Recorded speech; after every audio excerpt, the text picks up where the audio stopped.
i'tiya taw'an au karha, datanglah kepadaku dengan suka hati atau terpaksa. Dan kemudian langit bumi itu menjawab, qalata atayna ta'in, kami datang dengan taat. Nah jamaah sekalian, jadi kita bicara Al-Quran memang wahyu, tapi wahyu yang spesifik, tidak sembarang wahyu, tidak sembarang perkataan Allah. Quran memang perkataan Allah, tapi khusus dan khusus.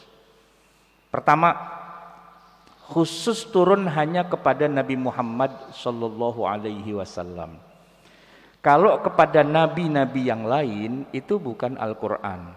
Mungkin itu kitab suci, entah itu namanya Taurat, entah itu namanya Injil, entah itu namanya Zabur, atau di dalam Al-Quran disebut dengan Suhufi Ibrahim wa Musa dan lain-lainnya. Allah menurunkan banyak sekali wahyu dan kitab suci.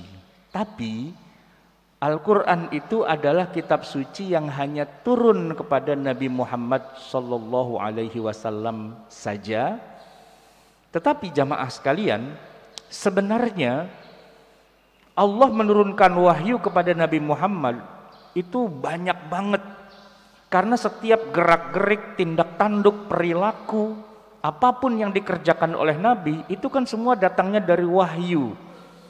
Sebagaimana disebutkan, wa ma yamtiqu 'anil hawa in huwa illa wahyun yuha. Nabi Muhammad itu tidaklah berbicara dari dalam nafsunya, dari hawa nafsunya, tetapi yang keluar dari mulutnya itu adalah wahyu yang diturunkan, wahyu yuha. Nah, artinya apa? Berarti ketika Nabi berbicara itu juga sumbernya dari wahyu. Ketika Nabi berperilaku, bertindak, berbuat sesuatu, itu juga sumbernya dari wahyu.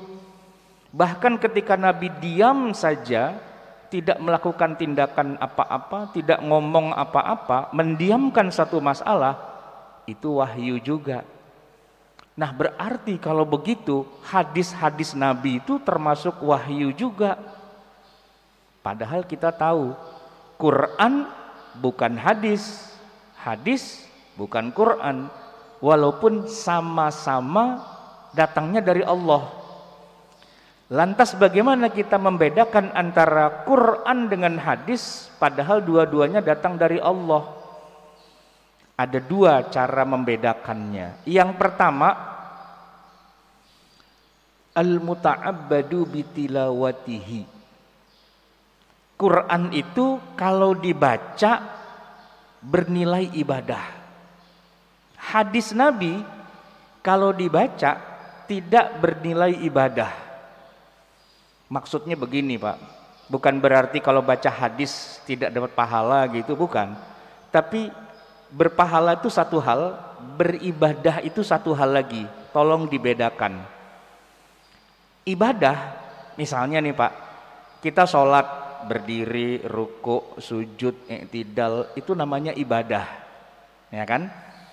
Saya tanya Pak, orang kalau berolahraga, olahraga Pak, itu bermanfaat apa enggak? Pasti bermanfaat. Dapat pahala? Pasti dapat pahala. Tapi saya tanya, push up sekuat jam itu ritual ibadah atau bukan? Bukan. Ya. Kita sujud, kita ruku itu ibadah. Tapi kita push up itu bukan ibadah. Walaupun push up itu bermanfaat dan punya pahala. Karena kita menjaga kesehatan itu diperintah memang. Tapi push up-nya itu bukan ibadah. Jadi Bapak misalnya nggak bisa bilang, subuh ini sekalian olahraga, begitu dapat 2 rakaat sebelum salam push up. Itu nambah pahala nggak Pak? Enggak. Itu batal malah sholatnya. Karena push up bukan ibadah gitu. Bapak wudhu, Bapak mandi janabah, itu ibadah, ritual ibadah. Tayamum pakai tanah itu ritual ibadah gitu. Tapi kalau Bapak pakai misalnya ya, pakai hand body gitu ya, pakai bedak dan sebagainya, itu bukan ibadah gitu. Walaupun bisa mendatangkan pahala, tapi bukan ibadah. Istri Bapak itu kalau pakai bedak di depan suami, dapat pahala nggak Pak? Dapat, biar suaminya demen, ya kan? Tapi biar suaminya demen, bukan suami orang yang demen gitu ya. Nah, tapi kalau dia cuma pakai bedak doang, apakah itu jadi ibadah? Tidak. Mendatangkan pahala iya, tapi jadi ibadah bukan. Karena ibadah itu harus yang sifatnya ritual. Nah, jamaah sekalian, baca Quran itu ritual, ibadah. Paham apa enggak paham, mendatangkan pahala. Alif Lam Mim. Apa artinya Pak? Nggak ada. Nggak ada artinya. Alif Lam Mim apaan artinya? Nggak ada. Ya kalau ada orang menafsirkan alif itu Allah, lam itu ini itu kan tafsir. Tapi coba Bapak buka di terjemahan Departemen Agama, nggak diterjemahin Pak.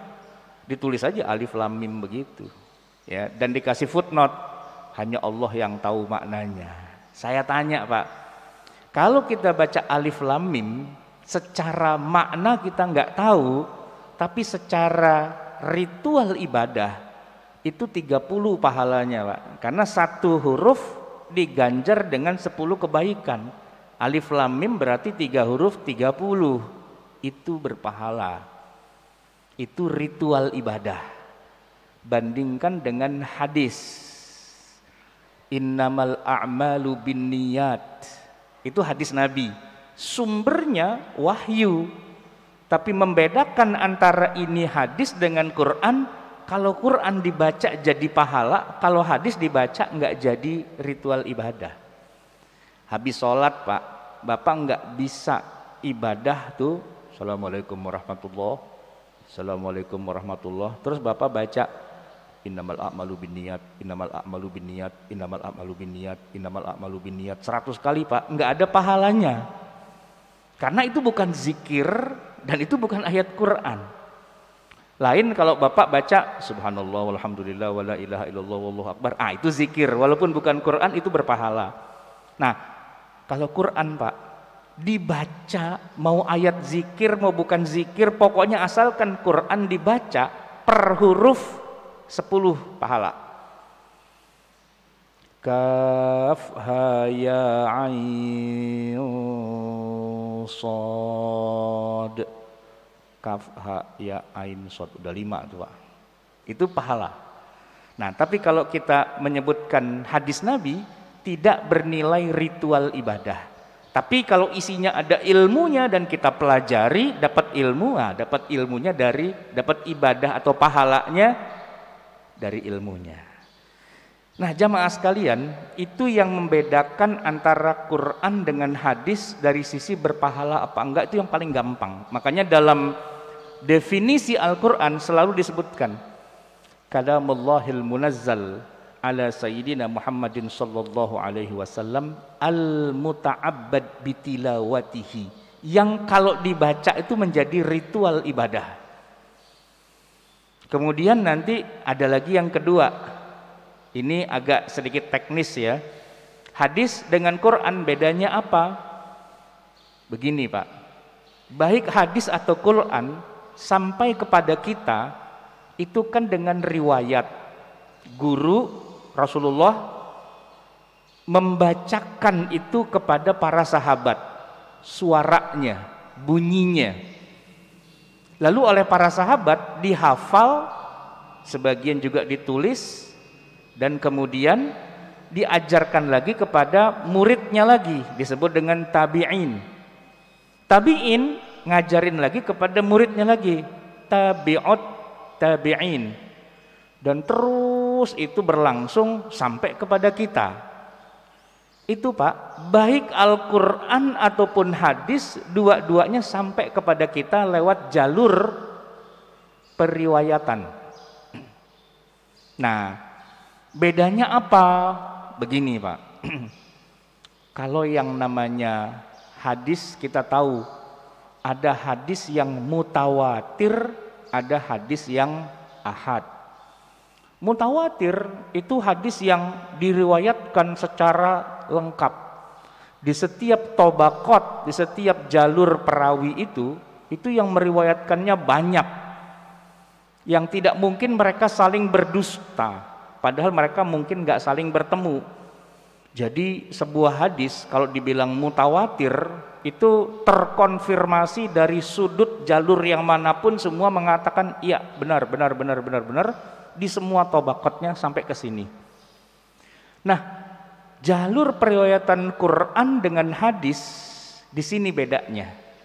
Kalau Quran Pak nggak ada yang nggak mutawatir, semuanya mutawatir.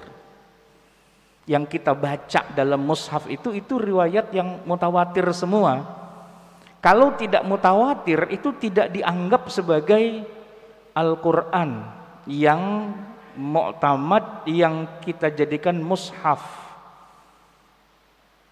Sedangkan kalau hadis, nah di sini hadis itu ada yang mutawatir, tapi kebanyakannya hadis itu tidak mutawatir. Hadis sahih itu Pak, itu tidak mutawatir. Sahih tapi tidak mutawatir. Maksudnya 10 perawi dari Nabi, 10 sahabat. Kalau mutawatir 10 ke bawah, 10 panjang begitu. Tapi kalau hadis ahad mungkin perawinya cuma 1 atau 2 atau 3, tapi sehat. Makanya sahih itu artinya sehat. Mutawatir artinya sehat dan banyak. Nah, di situ bedanya. Jadi Quran pasti mutawatir, hadis ada yang mutawatir tapi banyak yang ahad. Ahad itu kalau kita bagi ada sahih, ya, ada hasan, ada dhaif, bahkan ada juga hadis yang palsu. Palsu saja itu masih disebut sebagai hadis palsu namanya begitu ya.